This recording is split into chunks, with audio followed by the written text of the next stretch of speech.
Bu ilevege farklı şairlerinin şiirleri kirdi. Mında hem Zevanevi şairlerimiz Maya Safet, Siran Hüseyin, Elmas Bakşiş ve endi dünyasına adımlar yapan Lila Muratova, Susana Cemilova, Safet Sidametov gibi şairlerimizin şiirleri.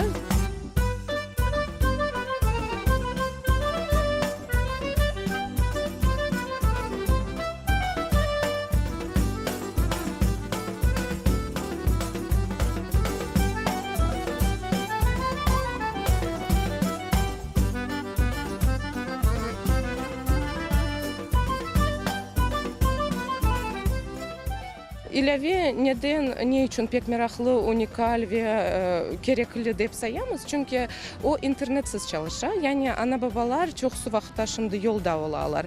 Ya da parkta gezgen son biraz rahatlanalar. Biz misal için ayttık, farklı konkurslar olar, yarışlar olar, bayrak günü, ana tili günü, ana günü. Yani sen aselet kitaplarını araştırıp oturmaysın. Telefonda bir noktaya basasın ve anda ana mevzuda şiirler, bayrakla bağlı, ana tili bağlı şiirler.